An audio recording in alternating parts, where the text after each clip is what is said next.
Hello नमस्कार সকলোকে স্বাগতম জনাইছো কেএসকে এডুকেৰ চেনেলটোলে গ্ৰেড 4 ৰ কাৰণে স্পেশাল ক্লাস লৈ আইছো গণিতৰ স্পেশাল ক্লাস আজি হ'ব 1 নম্বৰ ক্লাস আৰু এটা প্লেলিস্ট বনাই দিম এটা প্লেলিস্টতে গুটে ক্লাস বিলাক কৈ দিম আপোনালোকে প্লেলিস্টটো চেক কৰি থাকিব আৰু টেলিগ্ৰাম চেনেলত আপোনালোকে জয়েন হৈ থাকিব জয়েন হৈ লব তাতে মই ক্লাসৰ পিডিএফ বিলাক আপলোড কৰি দিম ঠিক আছে তো ক্লাসটো আৰম্ভ কৰো আৰু আপোনালোকে যিমান পাৰে বস্তুবিলাক লিখিবলৈ চেষ্টা কৰিব আৰু নিজেও এবাৰ ট্ৰাই কৰিবলৈ চেষ্টা কৰিব তো আজি ক্লাসত কি কৰিছো আগৰ পুৰণি পেপাৰৰ পৰা কুৱেশ্যন সমূহ লৈ কেনে ডিসকাস কৰিছো ওকে আগৰ পুৰণি পেপাৰৰ প্ৰশ্নৰ আলমত প্ৰশ্ন দিয়া হৈছে ঠিক আছে ওকে আৰম্ভ কৰো ক্লাসটো প্ৰথম প্ৰশ্নটো মই স্ক্ৰিনত দেখুৱাই দিছো সোৱা কি দিছে ইয়াতে সোৱা যে বিজিতে কোনো এক সামগ্ৰী 800 টকাত ক্ৰয় কৰিলে আৰু সামগ্ৰীটো এনেদৰে বিক্ৰী কৰিলে যাতে লাভৰ পৰিমাণ 20% ৰ সমান হয় বিজিত নামৰ এজন ব্যক্তিয়ে 800 টকাত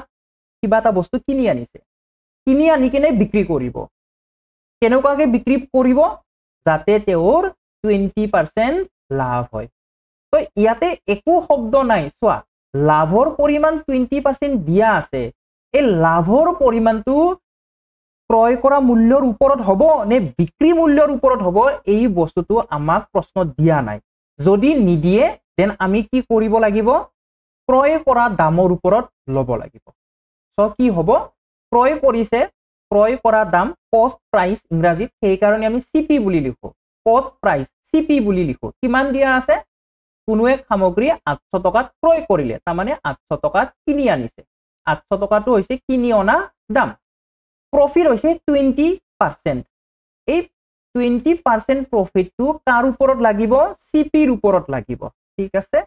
সো আমি লিখিম 20% মানে 20/100 ইনটু 800 ইমানখিনি প্রফিট হ'ব এই 20% প্রফিট টু আমাৰ শতাংশত আছে পার্সেন্টেজত আছে তো এই পার্সেন্টেজ বস্তুটো আমি এমাউন্টটো উলিয়াই লম যে এই 20% মানে একচুয়ালি কিমান টকা হয় এইখিনি বস্তু আমি উলিয়াই লম ওকে তো 00 কাটিম ইয়াতে এটো 0 এটো 0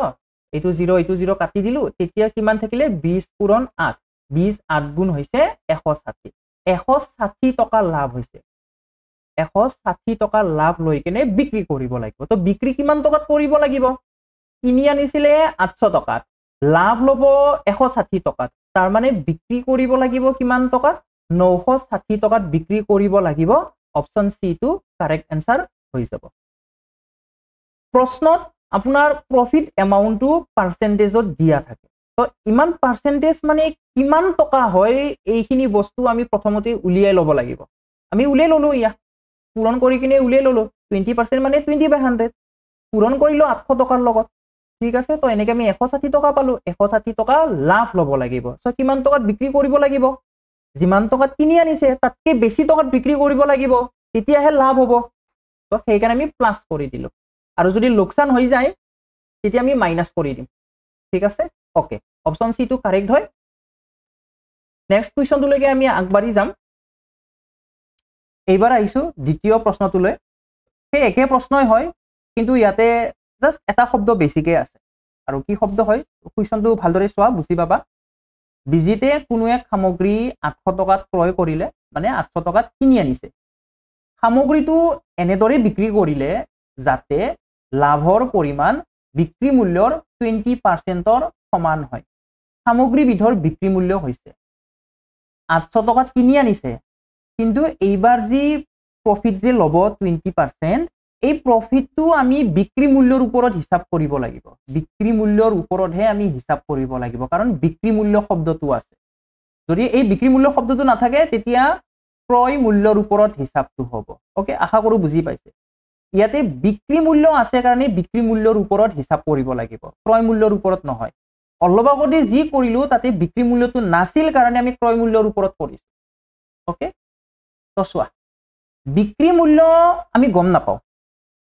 সেলিং প্ৰাইস বুলি কয় ইংৰাজীত সেই কাৰণে এসপি বুলি লিখিম এসপি হৈছে সেলিং প্ৰাইস বিক্ৰী মূল্য আমি গম নাপাওঁ 100 টকা বুলি আমি ধৰিব পাৰো গম নোপোৱা কাৰণে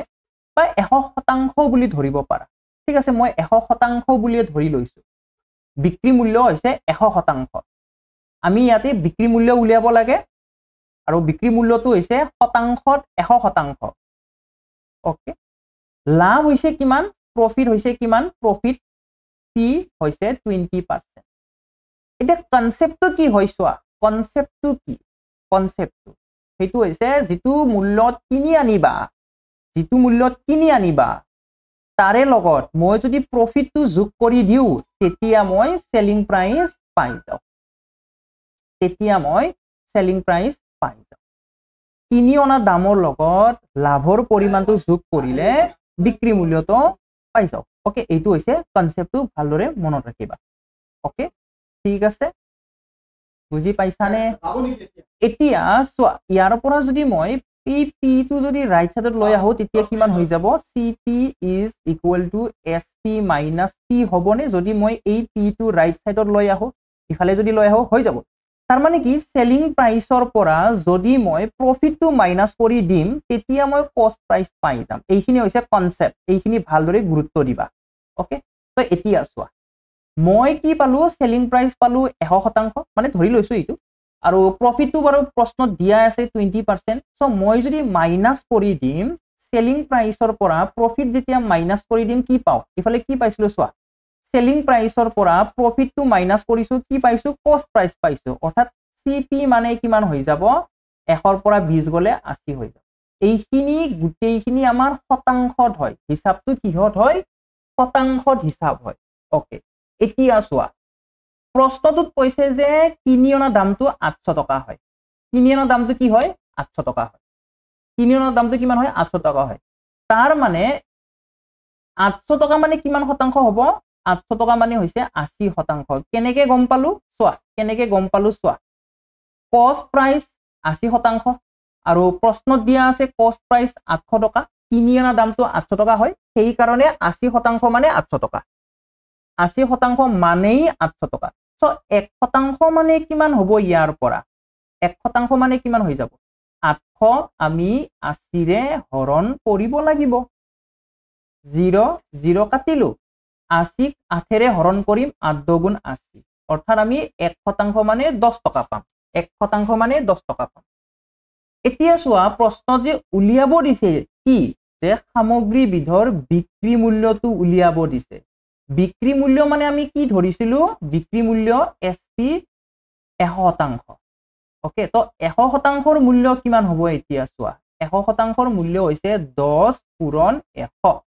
কাৰণ 1% মানে 10 টকা, 100% মানে কিমান হ'ব, 10 পূৰণ 100 1000 টকা হ'ব ইয়াৰে শুদ্ধ উত্তৰ। অপশন ডি টো কাৰেক্ট এনসাৰ হৈ যাব, অপশন ডি টো হৈছে শুদ্ধ উত্তৰ। ওকে, তো এই কনসেপ্টটো মনত ৰাখিবা, কনসেপ্টৰ ওপৰত গুৰুত্ব দিবা। এই প্ৰশ্নটো অলৰেডি 2022 চনত অহা প্ৰশ্ন হয়। ওকে, তো বস্তুখিনি লাহে লাহে বুজাই দিছো। ওকে, তো নেক্সট কুৱেশ্যনটোলৈকে আগবাঢ়িম। চোৱা যদি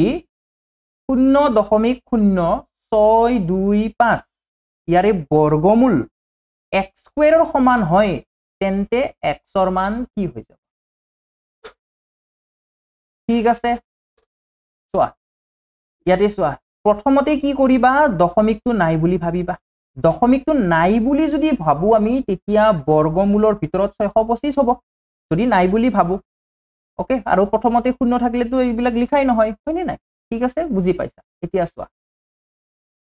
625ৰ বৰ্গমূল হৈছে 25, 625ৰ বৰ্গমূল হৈছে 25। ওকে, এইখিনি কথা বুজি পোৱা। কিন্তু আমাৰ দশমিকটো আছিলে কেইটা অংকৰ আগত আছিলে, 4টা অংকৰ আগত আছিলে, তাক আধা কৰি দিয়া, 4ৰ আধা 2, অৰ্থাৎ 2টাৰ আগত দশমিক হৈ যাব। কথাখিনি বুজিবলৈ চেষ্টা কৰিবা। ওকে, 0.0625 ইয়াৰে বৰ্গমূল, এই লেফট সাইডত আছে বৰ্গমূল, ঠিক আছে, লেফট সাইডত কি আছে, বৰ্গমূল আছে। সো ইমানখিনি যদি বৰ্গমূল লৈ লও আমি তেতিয়া আমি কি পাম, 0.25 পাই যাম। ইয়াৰে বৰ্গমূল, এই গোটেইখিনি বৰ্গমূল কি হয়, 0.25 হয়। সমান আছে, সমান দিম, তাৰপিছত কি আছে, x স্কয়াৰ আছে, x দিম, এলৈকেও ঠিক আছে, বুজি পাইছা। আমাক x স্কয়াৰৰ মান নালাগে, x স্কয়াৰৰ মান সুধিলে 0.25 হলহেঁতেন, কিন্তু আমাক লাগে x ৰ মান। ওকে, তো x ৰ মান লাগে কাৰণে মই কি কৰিম, দুয়োটা সাইডত মই দুয়ো পক্ষত মই বৰ্গমূল লৈ ল'ম। কিয় ল'ম, কিয় লম লোৱাৰ কাৰণটো হৈছে যে আমি x স্কয়াৰৰ পৰা x বনাব লাগে সেই কাৰণে ওকে এতিয়া চাবা 25 ৰ বৰ্গমূল কি হয় 5 হয় দুটা অংকৰ আগত বৰ্গমূল আছিল মানে দশমিকটো দুটা অংকৰ আগত আছিলে সো বৰ্গমূল লোৱাৰ পিছত এটা অংকৰ আগত হৈ যাব অৰ্থাৎ এটা অংকৰ আগত হলে কিমান হ'ব 0.5 হৈ যাব ওকে তো এটো আধা আধা হৈ যায় চাৰিটা অংকৰ আগত যদি দশমিকটো থাকে বৰ্গমূল লোৱাৰ পিছত দুটা অংকৰ আগত হৈ যাব ছয়টা অংকৰ আগত যদি দশমিকটো আছিলে বৰ্গমূল লোৱাৰ পিছত তিনিটা অংকৰ আগত হৈ যাব ইয়াতে দুটা অংকৰ আগত বৰ্গমূলটো আছে সৰি দশমিকটো আছে সেই কাৰণে এটা অংকৰ আগত দশমিক হৈ যাব ঠিক আছে আৰু ইফালে চাবা x স্কয়াৰৰ বৰ্গমূল কি হয় x হয় তো x ৰ মান পালো আমি 0.5 অপচন এ টো কাৰেক্ট হ'ব অলপ সময় লৈ কেনে লাহে লাহে বুজাবলৈ চেষ্টা কৰিছো যাতে বুজি পায় নেক্সটলে আমি আগবাঢ়িম প্ৰথম 20টা স্বাভাৱিক সংখ্যাৰ যোগফল আমাক সুধিছে প্ৰথম 20টা স্বাভাৱিক সংখ্যাৰ যোগফল স্বাভাৱিক সংখ্যা বুলি ক'লে কি হয় আমাৰ 1 ৰ পৰা আৰম্ভ হয় 1 2 3 4 5 এইবিলাক আছে স্বাভাৱিক সংখ্যা তো এনেকে গৈ গৈ আমি 20টা লব লাগে যেনেকে এটা ললো দুটা ললো তিনটা ললো চাৰিটা ললো পাঁচটা ললো এনেকে গৈ গৈ 20টা লব লাগে আৰু এই 20টাৰ যোগফল কিমান হ'ব আমি উলিয়াব লাগে সো আমি এনেকেও কৰিব পাৰো 1 যোগ 2 যোগ 3 যোগ 4 যোগ 5 এনেকেও আমি কৰিব পাৰো এনেকে কৰি কৰি 20 লৈকে আমি কৰিব পাৰো কিন্তু আমি তেনেকে নকৰো কাৰণ তেনেকে কৰিলে সময় বহুত যায় কিন্তু এনেকে কৰিলে যে উত্তৰটো নোলাই সেইটো কথা নহয় এনেকেও কৰিব পাৰা কিন্তু সময়টো বেছি ল'ব সেইটোৱে তো আমি কম সময়ত কেনেকে কৰিব পাৰি তো তাৰ কাৰণে এটা নিয়ম আছে মনত ৰাখিবা এই প্ৰশ্নটো যোৱাবাৰ অলৰেডি আহিছে আগৰ বৰ্ষত গতিকে স্বাভাৱিক সংখ্যাৰ যোগফল ভালদৰে চাবা আৰু এই শেহতীয়াকে যি হৈ গল এডিআৰই হয়নে গ্ৰেড 3 কাৰণে হায়াৰ সেকেন্ডাৰী লেভেলত তাতেও কিন্তু স্বাভাৱিক সংখ্যাৰ যোগফলৰ প্ৰশ্ন আহিছে সেই কাৰণে ভালদৰে চাবা গতিকে স্বাভাৱিক সংখ্যাৰ যোগফলৰ ফৰ্মুলাটো হৈছে n * n + 1 / 2 তাৰমানে কি যে যিমানটা সংখ্যাৰ কথা কয় সেইটো লিখি লবা যিমানটা সংখ্যাৰ কথা কয় তাক লিখি লবা 20টা সংখ্যাৰ কথা কৈছে মই 20 লিখি লম তাৰপিছত তাৰ লগত 1 যোগ দিম 20ৰ লগত 1 যোগ দিলে হৈ যাব 21 তাৰপিছত 2 এৰে হৰণ কৰি দিবা এইটো বস্তু এইটো এই ফৰ্মুলাটো এইটো হয় n মানে কি যে কিমানটা পদ আছে সেইটো হৈছে n ৰ লগত 1 যোগ কৰিছে তাৰমানে কিমানটা পদ আছিল তাৰ লগত 1 যোগ কৰিছে তাৰপিছত 2 এৰে হৰণ কৰিছে ওকে এইটো হৈছে এই ফৰ্মুলাটো মনত ৰাখিবা লাগিব কিন্তু ইম্পৰ্টেন্ট হয় ইয়াতে 20টা আছে মই 20টো লিখি লম লিখাৰ পিছত পূৰণ দিয়াৰ পিছত কি কৰিম 20ৰ লগত 1 যোগ দিম 1 যোগ দিলে 21 হৈ যাব তাৰপিছত তাক 2 এৰে হৰণ কৰি দিম ওকে তো এতিয়া এইখিনি ক্যালকুলেট কৰা উত্তৰ পাই যাবা 2 এৰে 20ক কাটা 2 10 গুণ 20 এতিয়া থাকিলে কিমান 10 পূৰণ 21 10 পূৰণ 21 কিমান হৈ যাব 210 হৈ যাব 210 অপচন এ টো কাৰেক্ট হৈ যাব আশা কৰো বুজি পাইছা নেক্সট একে ধৰণৰ আৰু এটা দিছো বাৰু 50টা আছে এবাৰ ঠিক আছে 50টা স্বাভাৱিক সংখ্যাৰ যোগফল আমি উলিয়াব লাগে the sum of the first 50 natural numbers is okay so 50টা আছে মই 50টো লিখি লম 50টো লিখি লোৱাৰ পিছত তাৰে লগত 1 যোগ দিম অৰ্থাৎ 51 হৈ যাব 50 আছে 50টো লিখি ললো পূৰণ দিলো 50ৰ লগত 1 যোগ দিম 51 হৈ যাব তাক 2 এৰে হৰণ কৰি দিম ঠিক আছে তো 2 এৰে 50 কাটা কিমান যাব 25 বাৰ যাব এতিয়া কি থাকিলে 25 পূৰণ 51 দুটা পূৰণ কৰি দিয়া आंसर পাই যাম 51 ৰ লগত 25 পূৰণ কৰি দিয়া 5 1 গুণ 5 5 5 গুণ 25 2 1 গুণ 2 2 5 গুণ 10 ওকে 5 7 2 1 1275 অপচন এ টো কারেক্ট হৈ যাব নেক্সট এইটো কোৱেশ্চন আপুনি নিজে চেষ্টা কৰিব ঠিক আছে এইটো কোৱেশ্চন হোমৱৰ্ক দিলো কি হ'ব আৰু এটা অপচন লগাই দিও বাৰু নান অফ এবভ বুলি আৰু এটা অপচন লগাই দিছো ঠিক আছে পাঁচটা অপচনে হৈ যাব নান অফ এবভ অৰ্থাৎ ওপৰৰ এটাও নহয় এটা অপচন লগাই দিছো বাৰু ওকে তো প্ৰথম 10টা স্বাভাৱিক সংখ্যাৰ যোগফল কিমান হ'ব আপুনি নিজে চেষ্টা কৰিব এইটো আপোনাক হোমৱৰ্ক দি দিলো নেক্সট এই প্ৰশ্নটো চোৱা 14 21 আৰু 28 ইয়াৰে কি বিচাৰিছে লসাগু বিচাৰিছে আৰু গসাগু বিচাৰিছে তো মই সেপাৰেট কে দেখুৱাই দিম বাৰু এইফালে এলসিএম ৰ কাৰণে দেখুৱাই দিম এইফালে এইচসিএফ হাইয়েষ্ট কমন ফেক্টৰ আৰু লিষ্ট কমন মাল্টিপল লঘিষ্ঠ সাধাৰণ গুণিতক আৰু গৰিষ্ঠ সাধাৰণ উৎপাদক দুয়োটাৰ কাৰণে মই সেপাৰেটলি দেখুৱাই দিম প্ৰথমতে লসাগু উলিওৱা মই দেখাই দিম 14 21 আৰু 28 প্ৰথমতে 7 কাটি দিও ডাইৰেক্টলি 7 2 গুণ 14 7 3 গুণ 21 আৰু 7 4 গুণ 28 তাৰে পিছত আকৌ কিহেৰে যাব 2 ৰে যাব তিনিটা থাকিলে যেতিয়া আপুনি লসাগু উলিয়াব যদি তিনিটা থাকে কমসে কম দুটা হৰণ যোৱা হ'ব লাগিব কমসে কম দুটা হৰণ যোৱা থাকিব লাগিব যেনেকৈ 2 3 4 আছে তো 2 টো 2 ৰে হৰণ যাব 4 টো 2 ৰে হৰণ যাব গতিকে আমি 2 ৰে হৰণ কৰিব পাৰিম ওকে 2 1 গুণ 2 3 টো নাযায় আৰু 2 2 গুণ 4 কিন্তু এনেকুৱা এই প্ৰসেসটো কিন্তু আপুনি গসাউত কৰিব নোৱাৰে এই প্ৰসেসটো আপুনি লসাগুত কৰিব পাৰে সেইকাৰণে মই সেপাৰেট দেখুৱা দিছো দুয়োটা বস্তু ঠিক আছে এটা এলসিএম বুলি ক'লে কি হ'ব এই গুটি কেইটা পূৰণ হৈ যাব এই গুটি কেইটা পূৰণ 7 পূৰণ 2 পূৰণ 1 পূৰণ 3 পূৰণ 2 এই গুটি কেইটা পূৰণ হৈ যাব লসাগু বুলি ক'লে ওকে পূৰণ কৰা কিমান হ'ব তেতিয়া কিমান হ'ব পূৰণ কৰা 2 3 6 6 2 12 12 7 গুণ 84 12 7 গুণ 84 84 হৈ যাব ইয়াৰে লসাগু আৰু গসাউ কিমান হ'ব চোৱা 14 21 আৰু 28 আছিল গসাউ বুলি ক'লে কোনটো হয় তিনিউটা হৰণ যাব লাগিব একেলগে তিনিউটাৰে হৰণ যাব লাগিব ওকে তিনিউটা একেলগে হৰণ যাব লাগিব কি আছে 7 আছে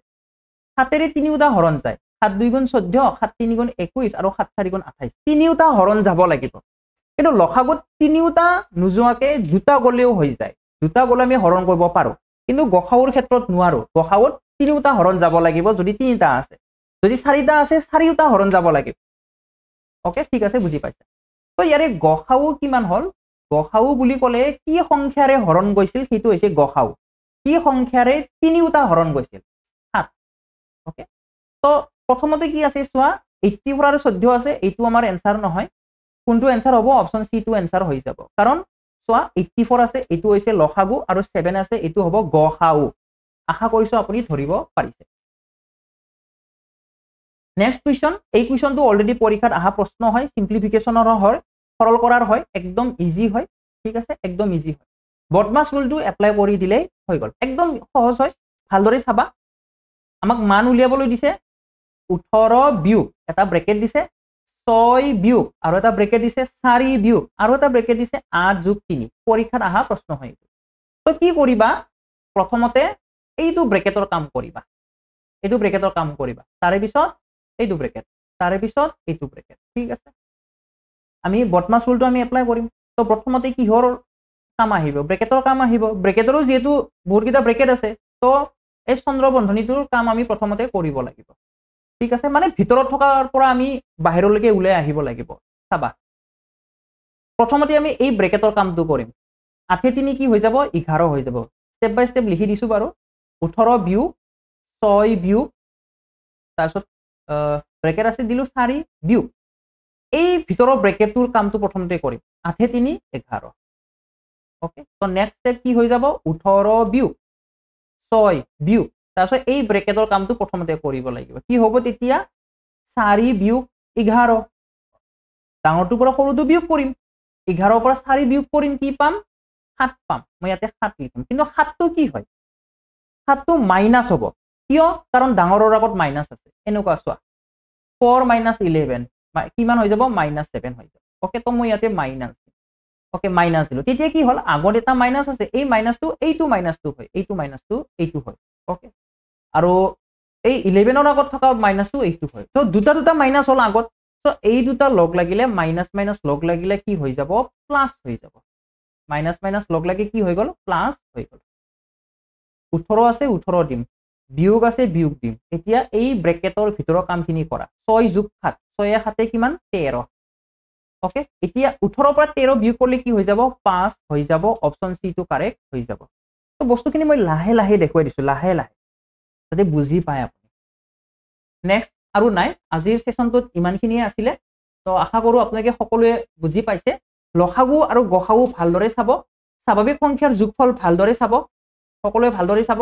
আৰু বৰ্গমূল উলিওৱা এইবোৰ ভালদৰে চাব আপোনালোকে ঠিক আছে লাভ লোকসান ভালদৰে চাব যেটো পৰীক্ষাত অলৰেডি আহিছে আগৰ প্ৰশ্নটো চাবা পেপাৰটো ডাউনলোড কৰি ল'বা মই টেলিগ্ৰামত দি থৈ দিয়া আছে আপুনি টেলিগ্ৰামত চেক কৰিব পাৰিব পুৰণি প্ৰশ্নবিলাক আৰু সেই হিচাপত আপুনি প্ৰস্তুতি চলাই যাব যদি ভিডিঅ'টো চাই ভাল লাগিলে তেতিয়াহ'লে লাইক কৰিব